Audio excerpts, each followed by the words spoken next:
So just so everyone, good afternoon, everyone. My name is Matt Crouch, Deputy Director for the Office of Community and Rural Affairs, or OCRA.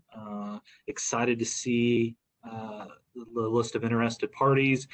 So today we're going to be talking about the Rural Opportunity Zone Initiatives, our second phase of this program. And so I think we have some great information for you. Just a few housekeeping points.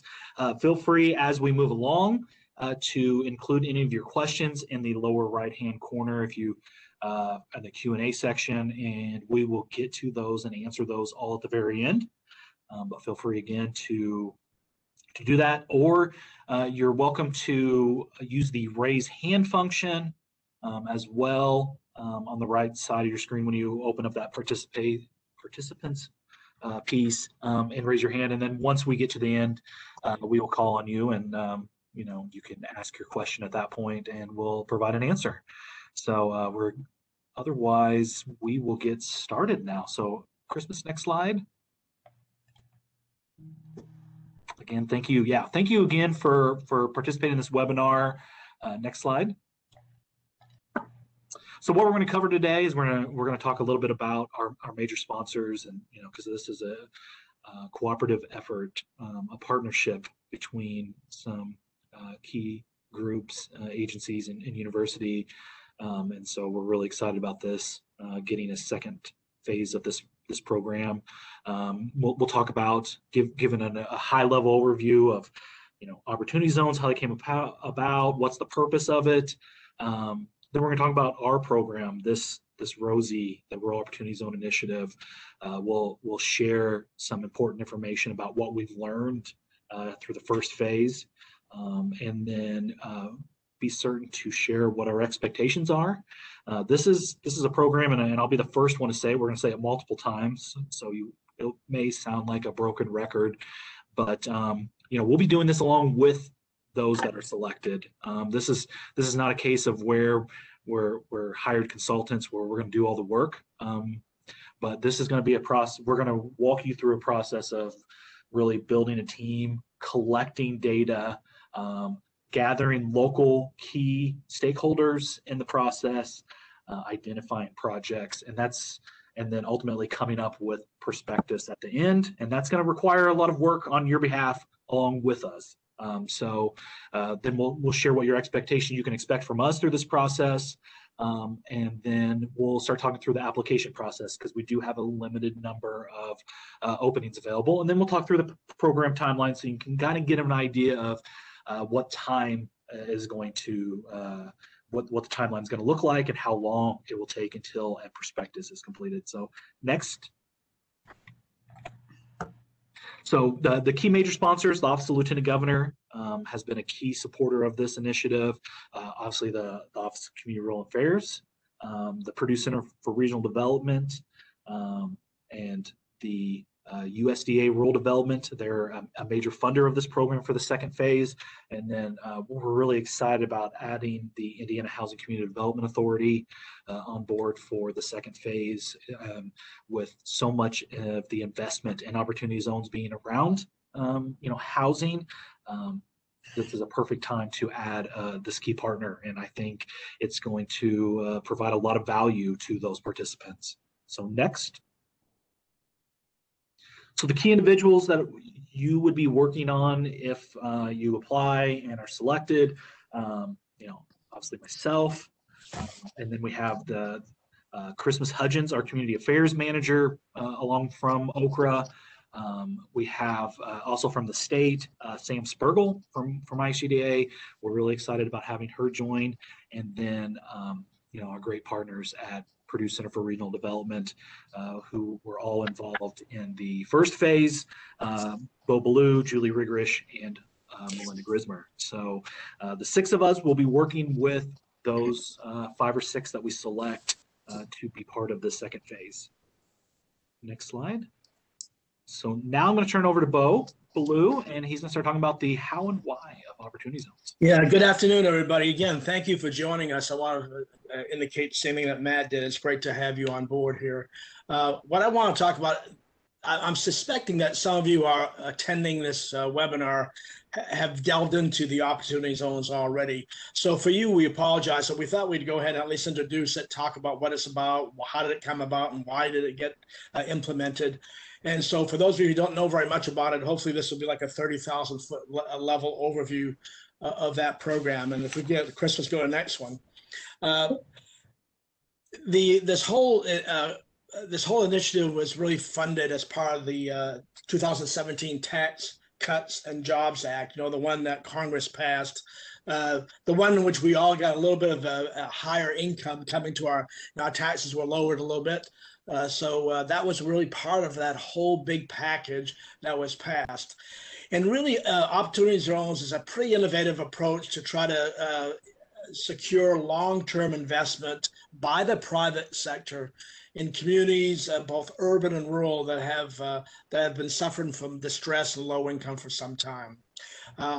Now, how were these sites chosen, the opportunity zone sites? You probably know that the governor's office was instrumental in the selection of the sites that were chosen in Indiana and everywhere else across the country, the state's governors. But Governor Holcomb, I think, did a great job by not making his decision, but he appointed a committee made up of some key agency representatives coupled with those outside of the state agencies, who really did a hard job of trying to figure out which of these sites might we select to be part of the Opportunity Zone program. And the next slide will tell you a little bit more what we mean by that. And by the way, whatever was submitted had to go to the U.S. Treasury and had to be approved by the U.S. Treasury before Indiana could announce these as the official Opportunity Zones. So what happened, if you look at the next slide, is Governor Holcomb's office identified all the census tracts in Indiana that met certain conditions. One, that their incomes were lower than 80% of the median family income of the state, and the poverty rate in excess of 20%. I have an asterisk there because there are some exceptions for those opportunity zones that are located within the metropolitan area. But for the sake of brevity here, let's just say that that's been the major criterion. The governor then could nominate up to 25% of those. So in other words, the opportunity zones we have in Indiana represent only a fraction of all the census tracts that could have potentially qualified as an opportunity zone. So there were 25% selected. I think that's where the committee really had some really tough work to be done. But there could be an exception. Up to 5% of those nominated opportunity zones did not meet the specific conditions for being an opportunity zone, but they would have to be contiguous, they had a butt to a qualified opportunity zone. So places, for example, if you look at the opportunity zones, it will not be unusual to see an opportunity zone located by some of our major universities in the state. And those were the ones that may have been part of the exception. Then the governor submitted 156 of these census tracts to the Treasury. And again, all of them were subsequently approved by the U.S. Treasury Department. So that's what we have. Now, before anybody, please go on the next page slide. But before anybody asks, let us tell you that the 156 is it for right now. The Treasury, unless the Treasury allows or Congress allows more sites to be added, if your community or if you don't have an opportunity zone in your community right now, then the chances are slim to none right now that any of them will qualify in the future. Again, unless there's a congressional action that changes that. Why did they do the Opportunity Zones program? Essentially to try to get private sector investment in areas that were considered underserved, places really that need to have some funding, some infusion of resources to help jumpstart their economies. This really went all the way back to the Great Recession that we had in 2007 through 2009. These are sites that just simply never rebounded from that recession and continued to lag behind. Now, COVID-19 is obviously it's created even more havoc, but these were based upon largely those places that never quite recovered fully from the Great Recession of the late 2007 and 2009. So that's what this is all about. Now, how does the process work? If we go to the next slide. One is that this is really, I'm going to talk briefly about the investor, okay, not the community itself, but the investor. The investor has about essentially 6 months, 180 days from the point at which he or she has sold an asset to invest in a qualified opportunity fund. He or she can either invest in an existing qualified opportunity fund, or IRS does allow you a process in which you can create your own qualified opportunity fund. The IRS documentation or the paperwork is surprisingly relatively straightforward, and we could show you that at some future point. It's the qualified opportunity fund that invests in the local project, not the investor, but it has to be done through the qualified opportunity fund. And these are projects that are designed to hopefully bring a return on investment. Most investors want to put money in a project that's likely to have some appreciation of value over time. Though there are some conditions where people might want to, for philanthropic purposes, to be able to make an investment, not necessarily looking for a return on investment, but in general, they're looking for much appreciation of that investment. If we go to the next page, I'll tell you a little bit more about what we're talking about. Assume that Matt Crouch has sold an asset that's worth, and he has $1 million that he has to pay capital gains on. If he invests that $1 million within 180 days into a qualified opportunity fund that he doesn't have to pay capital gains, that's delayed. If he keeps it in that fund for 5 years, that initial $1 million gain he had, that capital gains is going to be reduced by 10%. So he'll own less than what he had he just had to pay that capital gains initially. If he were to keep it in that qualified opportunity fund for 10 years or more, any appreciation in that and the value of that investment is completely tax exempt. Let me just say, for example, he puts in $1 million, and after 10 years, it's now worth $2 million. That second $1 million is completely tax-free. So you can see why the investors are very, very interested in this kind of qualified opportunity fund activity. So we'll ask, again, respond to any questions you may have on any of these specific details, but just know that that's kind of really the major driver of the Opportunity Zone program. So let me go ahead and now turn it over to Melinda.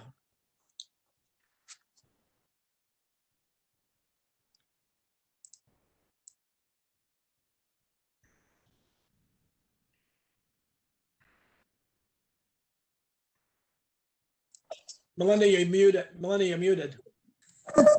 Hello, everyone. Thank you for being here today. I'm really excited to join you and tell you a little bit about the selected communities and what they will be doing as part of this Rural Opportunity Zones initiative. So Christmas, if you want to advance to the next slide. So as Bo mentioned, 46 of Indiana's 156 opportunity zones are defined as rural. So of those that were selected by the committee appointed by the governor, 46 of them are rural in nature. So that means basically that they are located in non-metro counties of Indiana. And these rural areas, a lot of times, the reason why they were highlighted and selected is because a lot of times rural areas are overshadowed by the state's urban areas. So this gives a little bit of more of a level playing field for rural to participate in this Qualified Opportunity Fund and the whole ROZI program. We call it the ROZI program, the Rural Opportunity Zone Initiative. So overall, for the whole state of Indiana, the thought process is that failing to pay attention to the needs of rural opportunity zones is going to put them at risk of being further behind in years to come. So we're specifically in this program focusing on rural. Okay, Christmas, you can advance the next slide. So in ROZI I, the first phase of this initiative, we work with 5 rural sites in Indiana as part of that first phase. We developed products and resources with them. And like Matt mentioned, it was alongside and very much in conjunction with the communities. We presented some different resources to the ROZI teams. We met as part of a peer network group that we met on a bi-weekly basis.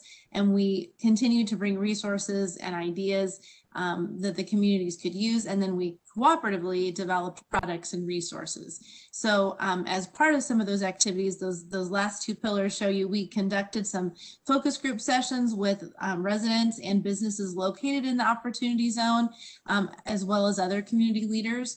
And we also partnered with those sites to develop and market what we call the investment prospectus. It's a document that helps to really hone in on those projects that are the best fit for the community to showcase to potential investors. And we also help them as part of that to connect to relevant grants. Next slide. So what's a prospectus? It's kind of a different terminology than you might normally hear. So it's basically a document that showcases these key projects that I mentioned a minute ago, and those key projects get developed along with your community in terms of, which 2 to 3 projects are really going to yield the maximum benefit to potential investors as well as to the community. So it's a hybrid between what the investor can get from an ROI perspective, but what the community needs.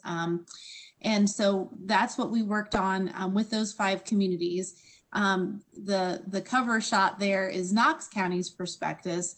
And our intent in this document is to cover those priority opportunities and needs and really showcase them. So we had architectural renderings. We talked about local amenities through an asset map that was visual in nature. We were able to really showcase the investment amounts that were needed and a lot of specifics around the local and state incentives that could be a match to potential investors.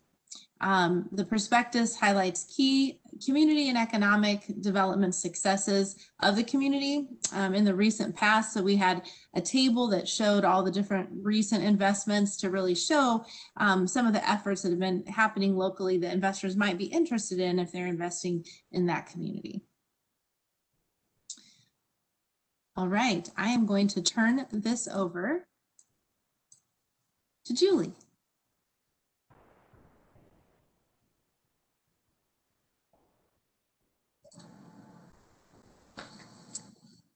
Thank you, Melinda.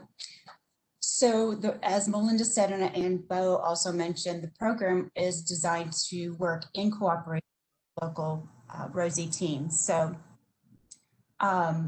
we are advising that each community or applicant develop a core action team of 3 to 4 people. And those are going to be the ones that are going to take the active ownership of the program.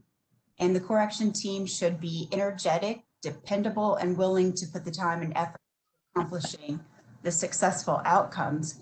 So you all know your community and who's reliable and able to get things done. So you'll want to be thinking about your planning, your core action team.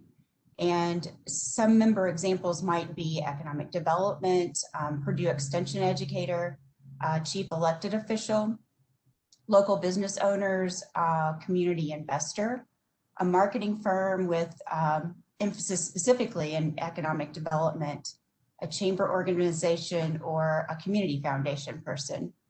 And the core action team is going to be responsible for guiding the process and communicating with the state team, participating in monthly peer network calls, and attending an expert panel webinar, and then participate in the workshops. And they'll also need to secure information for prospectus development and communicate that information to the state team.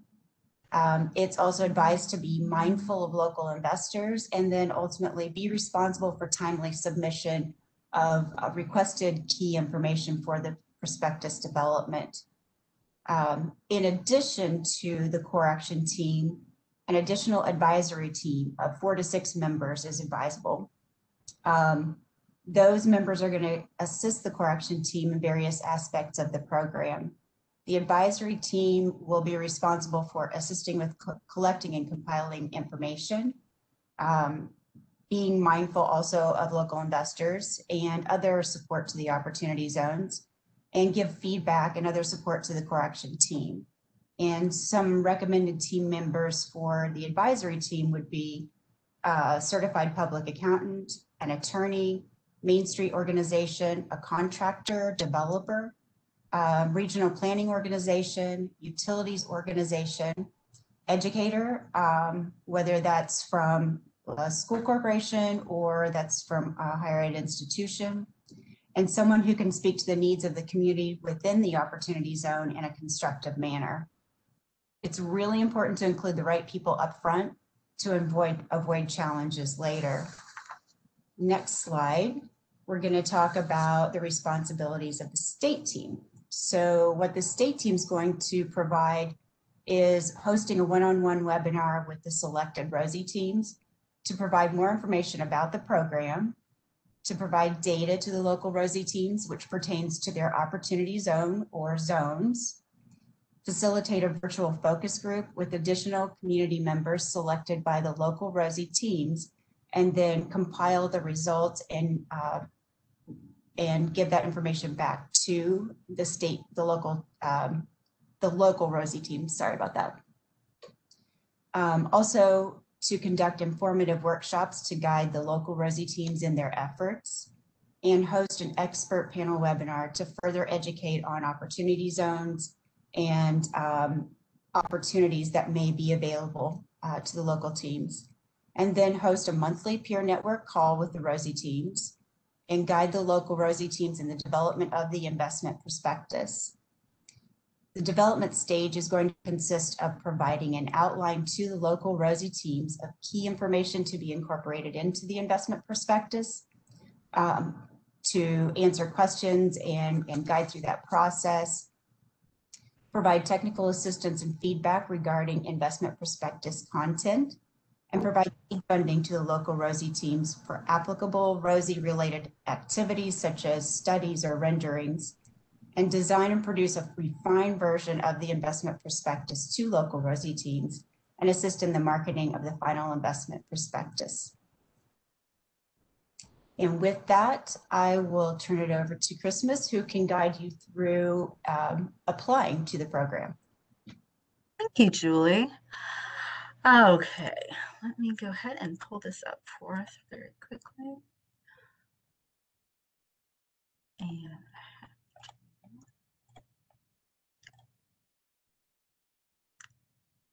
okay.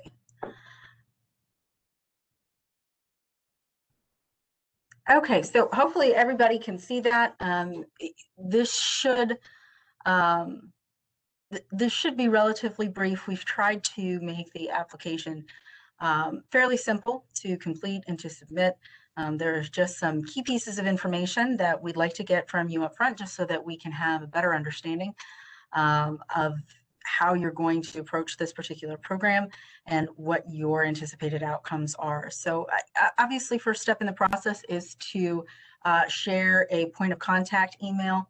That email address should be for who that key person is, who is that key local representative who is going to take the lead on communication with the state team and our partners, and who is going to help ensure that communication is flowing freely back and forth between the selected communities and the rest of the participants.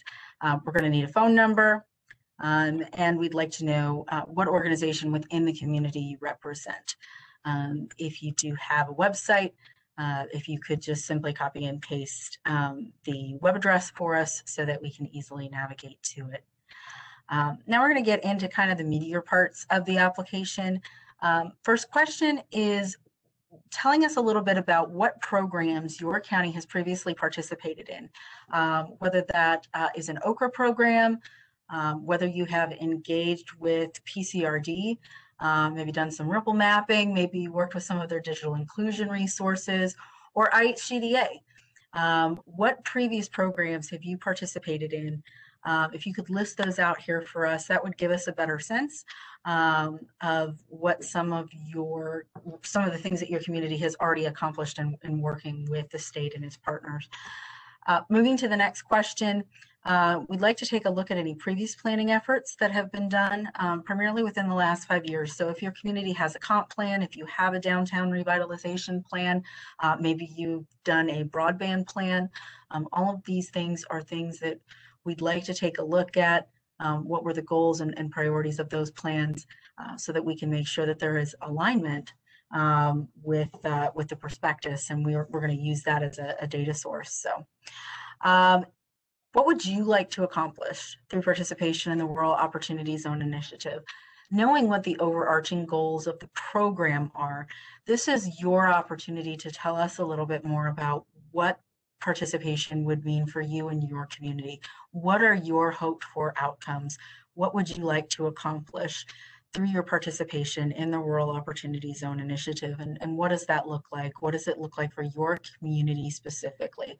But this is where we would look to see that kind of information and what it means to you. Moving on to community development and infrastructure projects. This tells us some of the other projects that have either been implemented or completed in the past 3 years that relate to community development and infrastructure. Those could be historic preservation projects, those could be water infrastructure projects, those could be small business development, but anything that your community has done to move community development forward and to address infrastructure needs. Those are things we'd like to hear a little bit more about as part of the application submission. And then any private investments in the community over the last 3 years. Some examples of private investment include any new health clinics, construction or renovation of new businesses, but this gives us a little bit more of a sense of what private investment already exists in your community. And then finally, not finally, but the next question is, which of the following areas of potential investment emerge as most viable in your community's opportunity zones? So what do you anticipate some potential focus areas are for your prospectus? Are you wanting to focus on housing? Are you wanting to take a look at small business, healthcare, incubators, broadband, retail, commercial, mixed use, industrial, warehousing, logistics? If there's anything that we haven't thought of, this is your opportunity to tell us about it. But what are those areas of potential investment? What are some potential focus areas that you are thinking of within your community that you might want to focus on as part of your participation in this program? What local public-private incentives are available right now that might attract investment?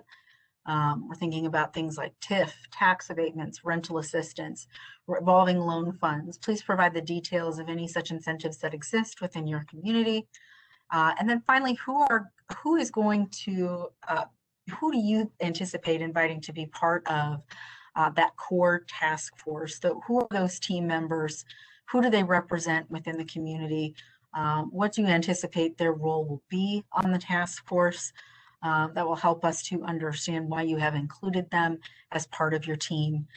But at the end of the day, these are the folks that are going to provide leadership and assume responsibility for completion of any action items identified through your participation in the program. So once you have completed that, you only need to click submit, and that will come to us. This is a relatively straightforward Google form, and then that will be reviewed by the application committee. So I'm going to go back to PowerPoint here really quickly. There we go. And we're going to move on to the program timeline. So this nifty visual here just kind of gives you an overview of what we anticipate the timeline for the program will be. Today is March 4th at 2 p.m. So we are working our way through this kickoff webinar with those of you who have expressed interest in potentially submitting an application.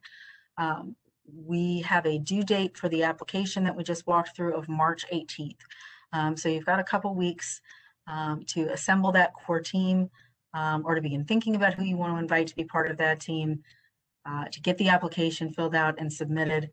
On March 23rd, we're going to be contacting the applicants who have been selected and making a public announcement about who is going to participate in this second phase of the program.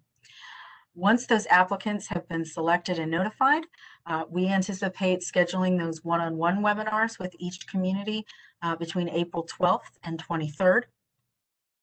And then in May, that is when we anticipate being able to host those focus groups that Julie mentioned earlier, right? These are those, this is an opportunity for individuals from key sectors in your community to share ideas, set concerns, gain buy-in to the ROZI process, because they have a vested interest in economic prosperity. And so we want to make sure that we're getting their input, and we expect that to happen in early May.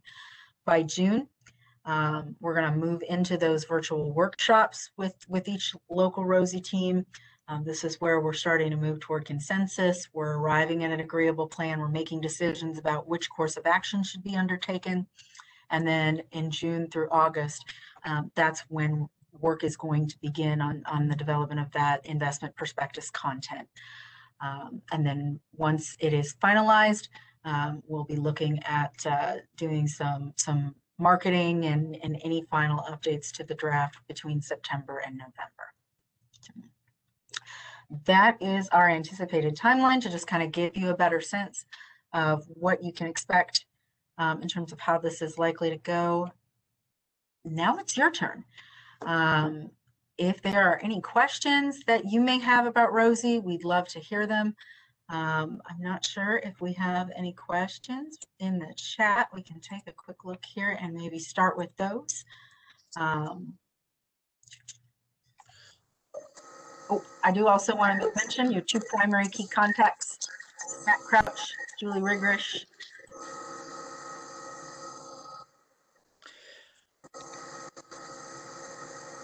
So yeah, going through the chat questions, the first question, will you be able to get a PDF of the presentation? Yes, we will share a PDF of the presentation.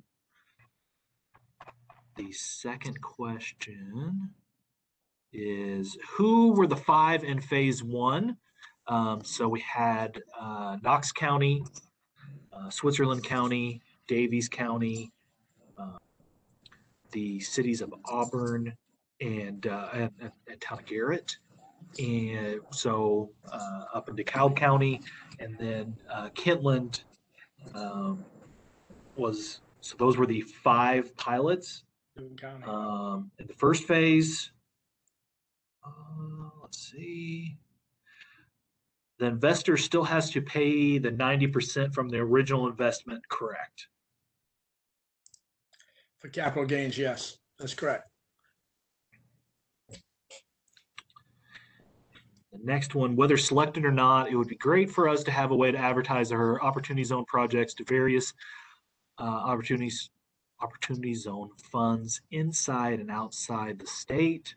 One thing that I would suggest as well is, IHCDA, OCRA, and PCRD are all members of the Opportunity Investment Consortium for Indiana. There is a portal to post projects on there. It's just opportunityinvestmentconsortium.com, where you can post opportunities on that as well. So that is available, but I know that some of the thoughts are is that we're looking at right now, and by we I mean the 3 groups here in part of ROZI, along with the governor's office, are looking at different ways to improve upon that as well. So that's some good feedback. Are there any other questions from the group? Matt, this is Bo. Let me offer, feel free to reach out. I know many of you on this list, looking at the names, you probably know some of the local economic development organization leaders of these different sites. Feel free to reach out to them. I think they might be able to tell you the value of this process. I think ultimately all 5 of them were very pleased by the outcome of what occurred as a result of their engagement in this program. But I think you should feel comfortable contacting them and letting them know, hey, how did it go?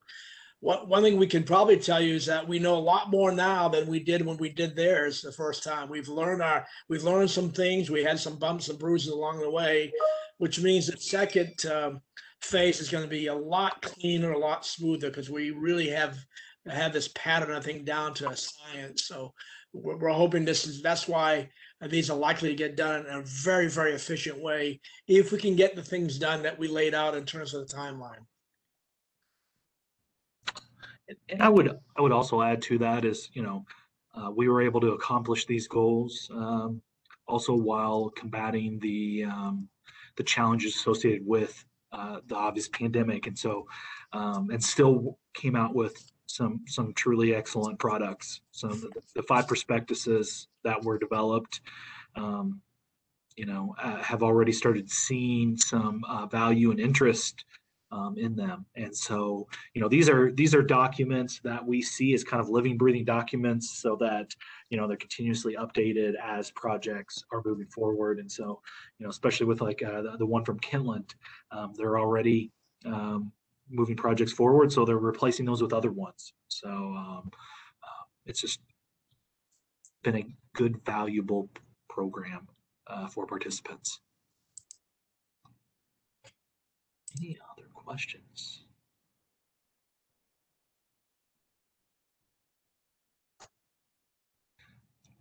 Can you have access to phase 1 prospectuses? Yeah, absolutely.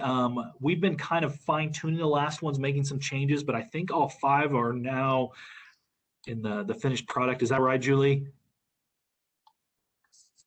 Yes. Yes. So yeah, we'll post those 5 on the ROZI website, along with the PDF of this presentation that we just went through, along with the recording of this presentation as well. We'll post all of those documents, or links to those documents and recordings on the ROZI website.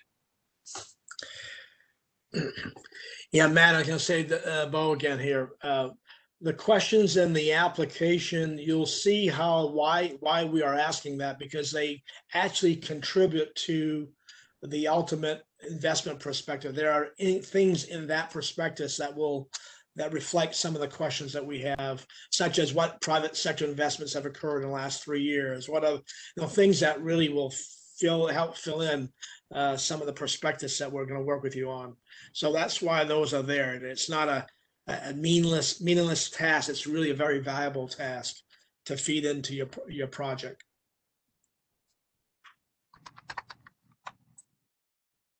It looks like there's another question about eligibility.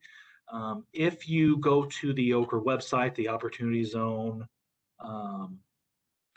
page, you'll see a map of the eligible participants in the Rural Opportunity Zone Initiative, and those are restricted based on the USDA rural development funds that were used for this. So you have to be eligible to receive their funds to be eligible for this, but we have a map of that, and you can download the PDF of those.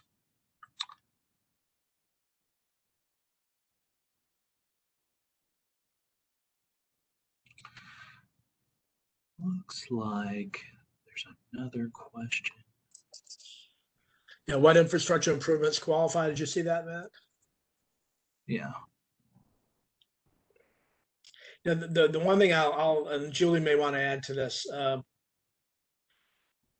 Always keep in mind that you're looking at what will we do that will bring a return on investment for the private sector investor. So think about your infrastructure improvements as, will that be something that's likely to appreciate in value for the investor? If it's, for example, broadband, and you can say this is really going to expand, we're going to help invest in the expansion of broadband. There'll be some paying customers, whatnot. That's an appropriate infrastructure. Others may not be likely to be that kind of return. So that's what you always have to use as a filter. So Julie, I don't know if you have anything you want to add there, but just that once applicants apply and we select the participants, we'll be doing more training in depth to help you understand what kinds of things to be thinking about in terms of what the investors are going to be interested in.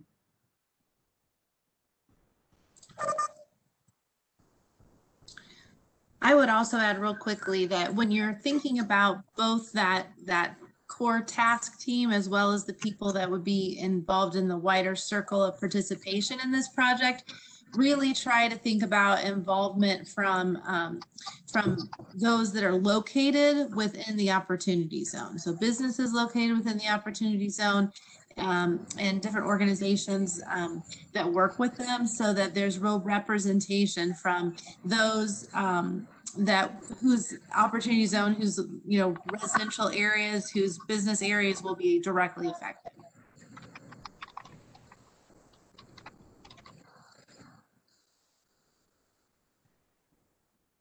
Okay. Well, I don't see any other questions. Of course, this is not your only opportunity to ask any questions. Feel free to. Okay. So I see another question. Jim gets in right before shutting this down. Thanks, Jim. Fortunate to have two opportunity zones, one in an area more for quality of place projects, the other for industrial, which has already generated about 10 million in opportunity zone. Do you need to submit two applications or just one mentioning separate goals and objectives? I would say just one for both of those. And I see Julie nodding. Yeah. Yes. That's Rose nodding. Yeah. So just submit one application.